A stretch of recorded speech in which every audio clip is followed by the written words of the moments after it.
नमस्कार, मैं हूँ संजय शर्मा। आप सुन रहे हैं, आप देख रहे हैं 4 पीएम न्यूज़ नेटवर्क। एक संत हैं, स्वामी रामभद्राचार्य। मुझे उनको संत कहने में बहुत आपत्ति है, मतलब कम से कम जो माने उन्हें माने, मैं नहीं मानता। अंधे हैं और बहुत मानसिक विकृत व्यक्ति मुझे लगते हैं वो। जाति सूचक शब्दों की वो बौछार करते हैं, समुदाय विशेष के लिए आपत्तिजनक बात करते हैं और मैं कभी समझ नहीं पाया कि संत होने का मतलब क्या है। मेरी दृष्टि से संत वो है जिसके अंदर हिंसा ना हो, जिसके अंदर ईर्ष्या ना हो। वो हर प्राणी को अपना समझे, चाहे वो किसी धर्म का हो, किसी जाति का हो। लेकिन रामभद्राचार्य जी बहुत अनर्गल टिप्पणी करते रहते हैं, हिंसक टिप्पणी करते रहते हैं। मैं उनको संत नहीं मानता। उन्होंने मोहन भागवत के बयान को लेकर टिप्पणी करी, कई संत समाज ने की है कि मोहन भागवत ने अब तो मंदिर बन गया, उनकी राजनीति खत्म हो गई, बाकी मंदिर पे रोक रहे हैं।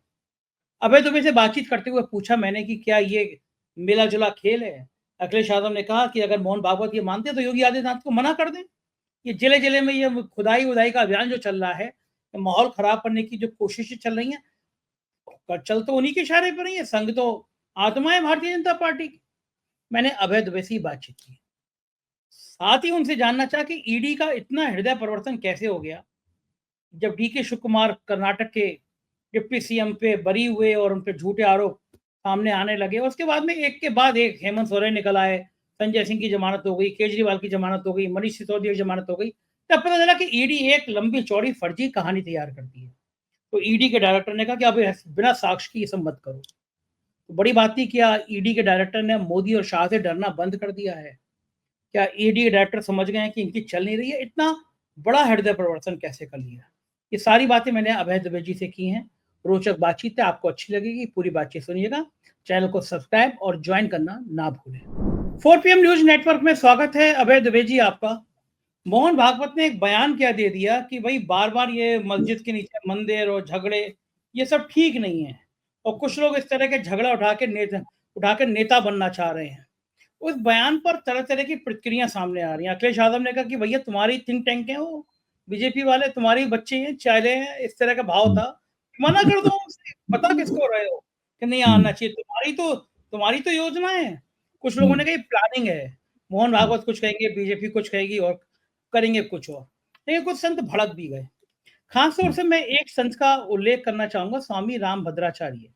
हुँ। अंधे हैं, लेकिन कहना नहीं चाहिए मुझे, गेरुआ वस्त्र पहनते हैं, लेकिन मुझे लगता है कि बहुत बेहद घृणित व्यक्ति हैं। वो जाति के नाम पर इतने अशोभनीय, इतने अश्लील, इतने गंदी टिप्पणी करते हैं। वो धर्म के नाम पर एक समुदाय विशेष के लिए इतनी गंदी टिप्पणी करते हैं। मुझे नहीं पता कि संत समाज में ऐसे लोगों को संत समाज खुद बाहर क्यों नहीं कर देता। संत हैं आप गेरुआ वस्त्र पहने तो आपके लिए सब मनुष्य बराबर हैं, वो हिंदू है, मुसलमान है। अगर आपके अंदर भी ईर्ष्या है, आपके अंदर भी जलन है, आपके अंदर भी नफ़रत है, तो आप संत किस बात के? उसमें जाति, जी। हिंदू धर्म की जाति को लेकर उन्होंने 1-2 बार इतनी भयंकर टिप्पणी करी, लोगों ने कहा इन पे एफआईआर होनी चाहिए, जेल जाना चाहिए। और मुझे लगता है कि बहुत निकृष्ट किस्म के व्यक्ति हैं वो।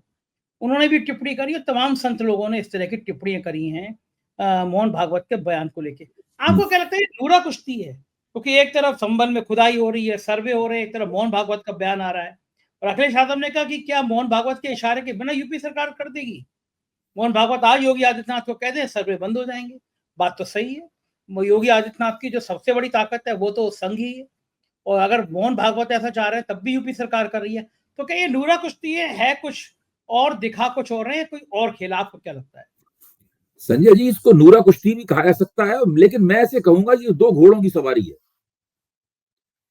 और 2 घोड़ों की सवारी हमेशा खतरे से खाली नहीं होती, हमेशा खतरे से भरी होती है, क्योंकि कभी भी आप चूक सकते हैं और धड़ाम से दोनों घोड़ों के बीच में गिर सकते हैं और आपको बहुत ज़्यादा नुकसान उसमें पहुँच सकता है। तो सरसंघ चालक मोहन भागवत अभी से नहीं, काफ़ी लंबे अरसे से 2022 से ही 2 घोड़ों की सवारी कर रहे हैं। अभी उन्होंने करीबन 1.5 साल पहले या शायद सवा साल पहले ये वक्तव्य दिया था कि हर मस्जिद के नीचे शिवलिंग क्यों ढूंढना, ये उन्होंने वक्तव्य दिया था उन्होंने। अच्छा, अब इस बीच में लगातार वो इस मसले पर चुप रहे। फिर 2024 के लोकसभा चुनाव नतीजे आए।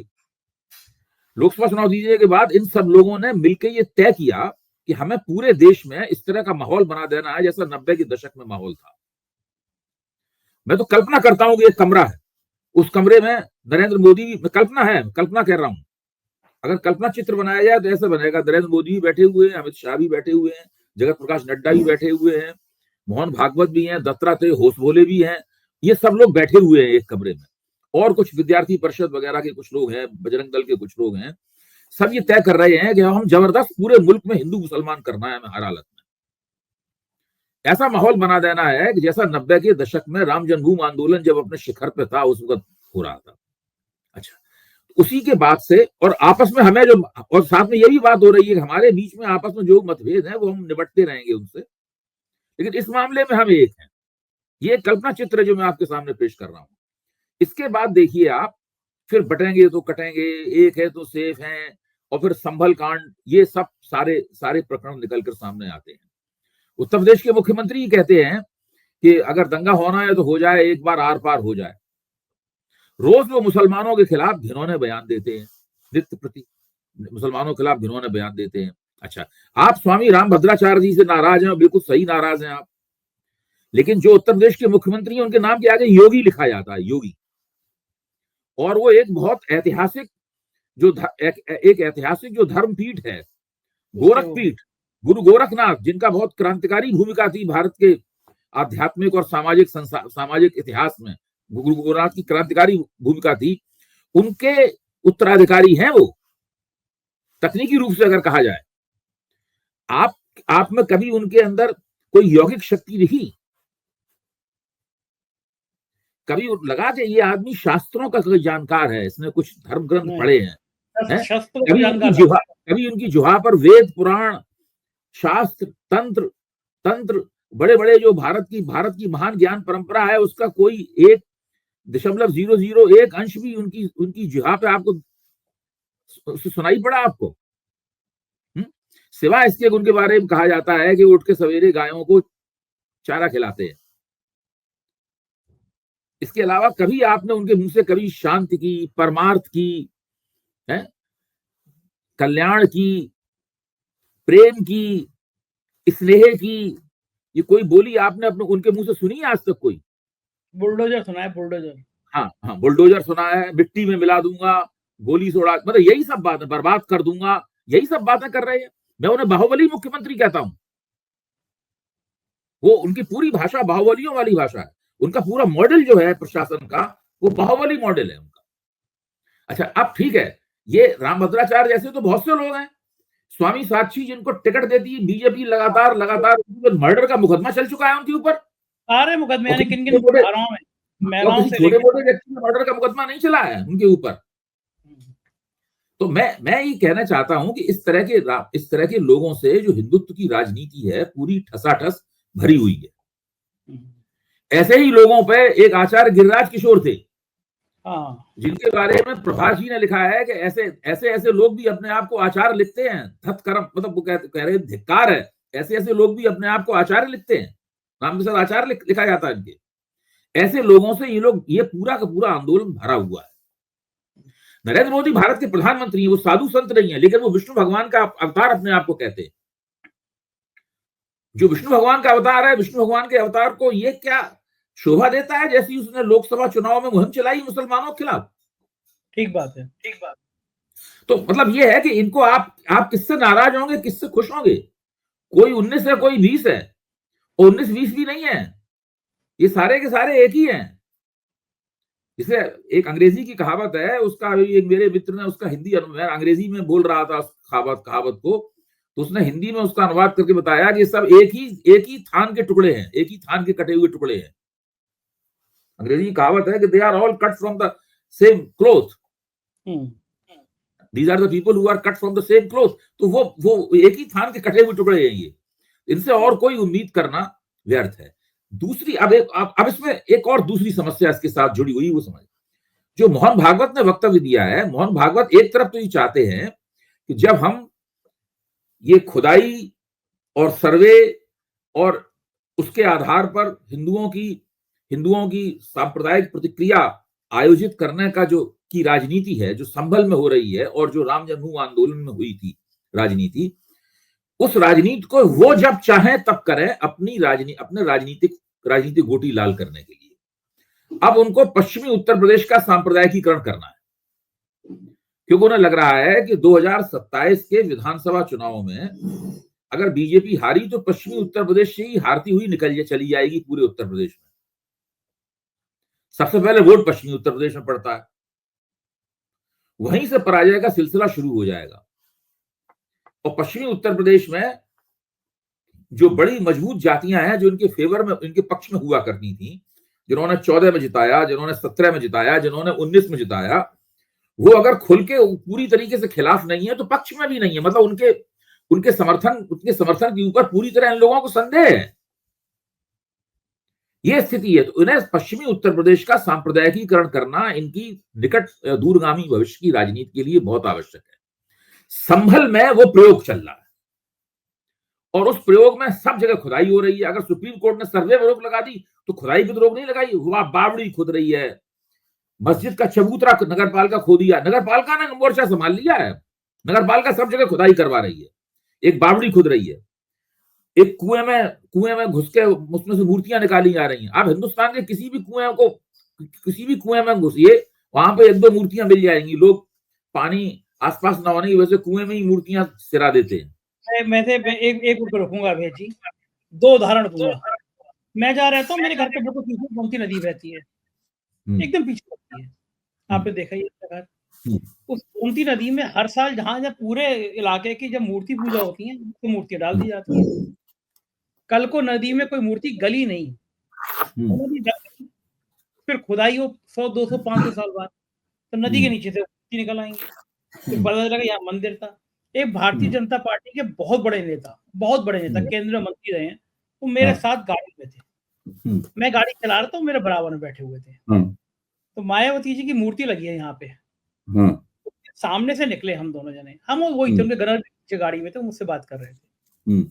उन्होंने मुझसे कहा कि संजय, कुछ सालों बाद मायावती को लोग भगवान मानेंगे। मैं कहा ये अद्भुत है, इतना हृदय परिवर्तन आपके मन में कैसे आ गया, भाजपा के इतने बड़े नेता मन में कैसे आ गया? बोले नहीं, वैसे नहीं आया है, मैं ये कह रहा था मूर्ति की वजह से बड़ो भगवान मानेंगे। मैंने कहा कैसे? मैं बड़ा एक्चुअली वो ये क्या क्यों हो रहे हैं? तो मान लो आज ये सब जितनी जगह दिख रही है ये धस गई, शहर धसते ही नए शहर तो नीचे से निकलेगी मूर्ति। 500 साल बाद जब खुदाई होगी तो लोग कहेंगे कि देखो उस जमाने की देवी जो होती थी वो पर्स लेके चलती थी, मायावती को भगवान माने कि देखो ये खुदाई हुई, पर्स लेके देवी जी निकल आई। तो जो आपने बहुत दिलचस्प है। तो मैं कह रहा, बात आपकी बहुत अच्छी है ये, और मैं इसको आगे कहीं कोट भी करूंगा आपकी इस बात को। है तो मैं कहना ये चाहता हूं कि एक तरफ तो मोहन भागवत ये चाहते हैं कि उनकी अपनी पार्टी, उनकी अपनी सरकार अपना राजनीतिक स्वार्थ सिद्ध करने के लिए ऐसे तमाम काम करती रहे जो कि संभल में हो रहे हैं। दूसरी तरफ वो ये चाहते हैं कि संघ के दायरे का बाहर कोई व्यक्ति ये काम न करने पाए। यानी हिंदुत्व की राजनीति पर इजारेदारी, हिंदुत्व की राजनीति की जो 100% ठेकेदारी है वो राष्ट्रीय स्वयंसेवक संघ के हाथ में रहे। समस्या ये है कि जैसे किसी जमाने में जब नेहरू डिस्कोर्स पे नेहरू की छाप हुआ करती थी और कांग्रेस की हुकूमत हुआ करती थी तो हर व्यक्ति समाजवादी होता था, हर व्यक्ति सेकुलर होता था। आज क्या है, हर व्यक्ति जो है वो सांप्रदायिक है, हर व्यक्ति हिंदुत्ववादी है, हर व्यक्ति मुसलमान विरोधी है। हर व्यक्ति से मेरा मतलब मैं मुहावरे में कह रहा हूं, मतलब मैं मुहावरे में कह रहा हूं, माहौल इस तरह का, ये स्थिति है। तो इसमें नए जो हिंदू तमाम नेता हैं, नए संगठन हैं, वो सब भी अपनी गोटी लाल करना चाहते हैं। हिंदुत्व के शेर की सवारी सब लोग करना चाहते हैं। अब उनको कैसे रोका जाए? ये सब लोग राष्ट्रीय स्वयंसेवक संघ के स्वयंसेवक नहीं है, ये शाखाओं में नहीं जाते, ये ध्वज प्रणाम नहीं करते, ये गुरु दक्षिणा नहीं देते ध्वज के पास जाकर साल में एक बार, ये प्रचारक का और स्थानीय स्तर कार्यवाह का निर्देश नहीं मानते, ये विजयदशमी पे जमा नहीं होते, ये भारतीय जनता पार्टी की रैलियों में नहीं जाते ये लोग। लेकिन वैसे बहुत से लोग मोदी समर्थक हो सकते हैं, क्योंकि मोदी की अपील जो है वो राष्ट्रीय स्वयंसेवक संघ से बाहर की है, मोदी समर्थक हो सकते हैं इनमें से बहुत से। तो उन लोगों को कैसे रोका जाए, कैसे अनुशासित किया जाए? तो हिंदुत्व की राजनीति को अनुशासित कैसे किया जाए, ये एक बहुत बड़ी समस्या है, क्योंकि ये अगर उनके हाथ से निकल गई तो कार सेवकों की एक ऐसी पीढ़ी पैदा हो जाएगी जो कि संघ के नियंत्रण में नहीं होगी, वो किसी जगह चढ़ दौड़ेगी। ठीक बात है। मान लो वो जामा मस्जिद में घुस गई, दिल्ली जामा मस्जिद में उत्पात करने लगी, हालांकि वहां पीट पाट के निकाल लिए आएंगे, लेकिन उससे बदनामी बहुत होगी ना। मान लो इंटरनेशनल। अजमेर की दरगाह पे उसने हमला कर दिया, वहां भी बड़ी पिटाई होगी, लेकिन फिर भी उससे क्या होगा खुल। अच्छा, दूसरी बात ये है, इन्हें ये भी डर है जब ये कार सेवक अजमेर की दरगाह पर चढ़ जाएंगे, जब दिल्ली की जामा मस्जिद पर चढ़ेंगे या कुतुब मीनार पर अटैक करेंगे, तो मोदी जी की पुलिस को ही उसकी पिटाई करनी पड़ेगी। हाँ, हाँ, क्योंकि राम जन्मभूमि चल रही थी तो कांग्रेस का शासन होता था, समाजवादी पार्टी का शासन होता था, मुलायम सिंह का शासन होता था, दूसरों इन लोगों के भाजपा के शासन नहीं होते थे ना, तो वहां ये सुविधा थी उन लोगों को हंगामा करने की, अराजकता फैलाने की, संविधान का विरोध करने की, है। तो ये सब था। तो इस सब चक्कर से बचने के लिए ये वो दुतरफी चाल चल रहे हैं। ये पूरी की पूरी तरह दुतरफी चाल है और सब लोग जानते हैं कि दुतरफी चाल है, इसलिए कोई इसके प्रति, किसी के मन में इसके प्रति सम्मान नहीं है। अभी शंकराचार्य स्वामी जगतगुरु स्वामी अविमुक्तेश्वरानंद ने कहा है कि जब राम मंदिर चाहिए, जब सरकार सत्ता चाहिए थी, तब तो ये मंदिर मंदिर किया करते थे। अब ये कह रहे हैं सब जगह मंदिर मत ढूंढो, ये सुविधा के अनुसार बयान दे रहे हैं मोहन भागवत। अच्छा, दूसरे, अब मोहन भागवत और राष्ट्रीय स्वयं सेवक ने एक राजनीतिक रूप ग्रहण कर लिया है प्रकट। पहले भी राजनीतिक था, पहले पृष्ठभूमि में रहकर राजनीति करते थे, लेकिन अब अग्रभूमि में आके आगे राजनीति कर रहे हैं। तो राजनीतिक रूप जो उन्होंने ग्रहण कर लिया है, उसमें जगह जगह जो बीजेपी चुनाव जीतती है तो आगे बढ़कर श्रेय ले रहे हैं उसको। तब फिर राजनीति में बीजेपी को जो नुकसान पहुंचेगा, उस नुकसान को रोकने के लिए भी तो इनको कुछ करना पड़ेगा इन्हें। ठीक बात है, बिल्कुल सही बात है। ये सब चीजें उसकी पेशबंदी है, इसके अलावा नहीं है। इसीलिए इनके इस वक्तव्य से संघ के पक्के स्वयंसेवकों जो इनके एक एक बात को ध्यान से सुनते हैं और कहते हैं यही सबसे बड़ा जीवन दर्शन है, ये सबसे बड़ा राजनीतिक दर्शन है, ये श्रेय देते हैं इनको, बाकी इन बात से कोई प्रभावित नहीं। बिल्कुल ठीक कह रहे हैं। इस खबर के बाद दूसरी खबर की तरफ रुख करते हैं। ईडी का हृदय परिवर्तन हो गया है। ईडी को लग रहा है कि बड़ी फजीयत हो रही है पूरे देश में। जितने मामले दर्ज करते हैं 3-4% भी उसमें सजा हो पाती है, बाकी सब मुकदमे छूट जाते हैं। लेकिन ईडी के चीफ ने एक नया फैसला लिया है।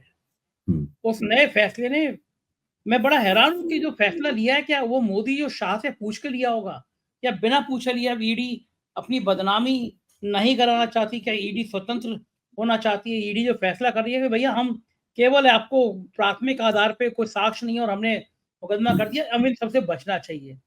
आपको क्या लगता है ईडी का ये हृदय परिवर्तन क्यों हुआ? देखिए, ये सब हृदय परिवर्तन नहीं है।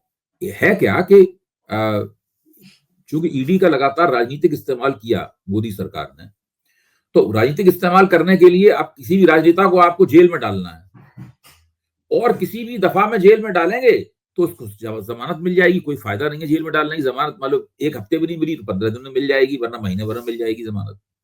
उनको जेल में डालना है 6 महीने के लिए, साल भर के लिए, 2 साल के लिए जेल में डालना है, और उस बीच में उसके खिलाफ प्रचार करना है कि ये भ्रष्ट है, उसकी छवि गिरानी है, और उसके जरिए पूरे विपक्ष को भ्रष्ट ठहराना है। ये पूरी की पूरी एक योजना थी। इस योजना के लिए पीएमएलए कानून का इस्तेमाल किया गया और एक विशेष रूप से ईडी की शक्तियां बढ़ाई गई। ईडी को कहीं भी छापा मारने के लिए, कहीं भी तलाशी लेने का विशेष अधिकार प्रदान किया गया कानूनन। और पीछे दरवाजे से जाकर सुप्रीम कोर्ट ने ईडी की जिस दफा 45 को संविधान विरोधी करार दे दिया था, उसको फिर से स्थापित किया गया।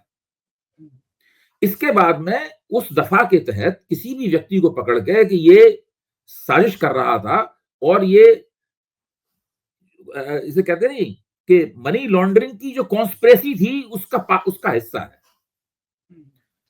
अगर आप मनी लॉन्ड्रिंग का आरोप लगाएंगे, काले धन को सफेद करने का आरोप लगाएंगे किसी के ऊपर, तो आपको उसके लिए पुख्ता प्रमाण पेश करना होगा। इसको मनी ट्रेल कहते हैं।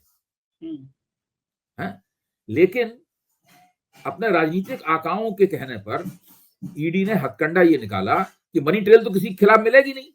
आज तक अरविंद केजरीवाल के खिलाफ मनी ट्रेल नहीं मिली, मनीष सिसोदिया के खिलाफ मनी ट्रेल नहीं मिली, संजय सिंह के खिलाफ मनी ट्रेल नहीं मिली, यहां तक के सत्येंद्र जैन के खिलाफ कोई मनी ट्रेल नहीं मिली इन्हें। किसी के, आम आदमी पार्टी किसी नेता के खिलाफ मनी ट्रेल नहीं मिली। कांग्रेस के कर्नाटक के नेता डी.के. शिव कुमार जो वहां उप मुख्यमंत्री हैं, उनके खिलाफ मनी ट्रेल नहीं मिली। भूपेश बघेल के साथ काम करने वाले आईएएस अफसर थे, उनके खिलाफ मनी ट्रेल नहीं मिली। कि सबके खिलाफ पीएमएलए कानून के तहत मुकदमे दायर किए गए हैं।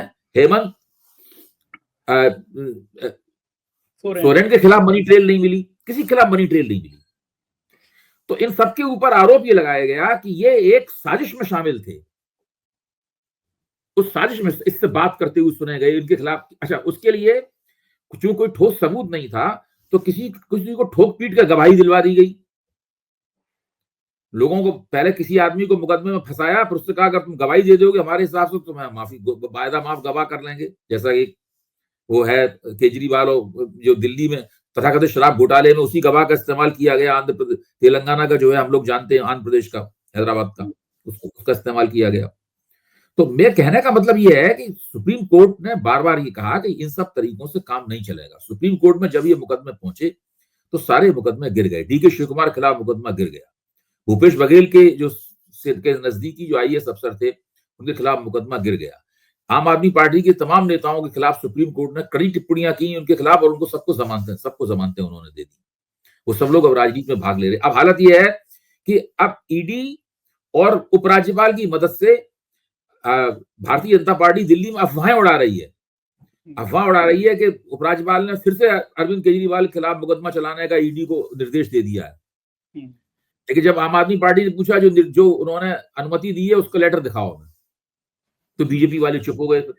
हर अखबार में डबल कॉलम खबर छप गई सब जगह, अखबार में खबर छप गई सब जगह।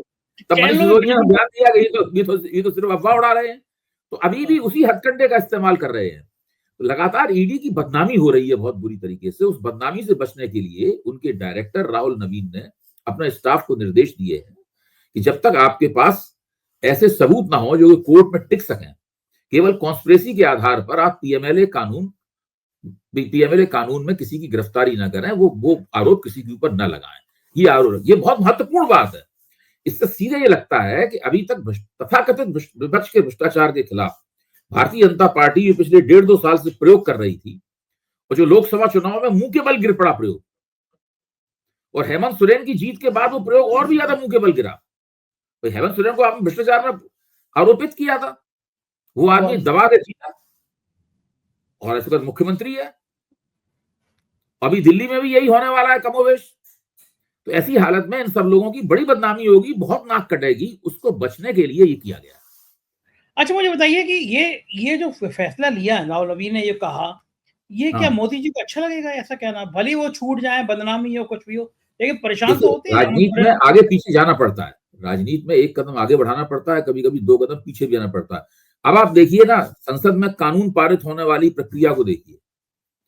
पिछली बार जो पहले 6 महीने में सत्र चले थे संसद के, उसमें 15 कानून पास हो गए थे। इस बार 1 ही पास हो पाया। 15 और 1 का प्रतिशत है। क्यों? विपक्ष बहुत मजबूत है। अब आपको हर कानून जो है संसद की किसी संसदीय कमेटी को भेजना पड़ता है विचार के लिए। पहले तो किसी से कुछ पूछने की जरूरत ही नहीं होती थी। ज्यादा विपक्षी लोगों ने हंगामा किया, बाहर निकाल दो, कानून पास करा दो अपना। वो तो इस तरीके से हो रहा था सारा का सारा। तो अब वो तो बहुत फर्क पड़ गया है ना, हर चीज में बहुत फर्क पड़ गया। देखो, ठीक कह रहे हैं। ऊपर से आप कोई डींग मारते रहे, लेकिन वास्तविक काम करने का तरीका तो आपको बदलना ही पड़ेगा। एक और सेंसिटिव मामला है, वो है चुनाव आयोग का।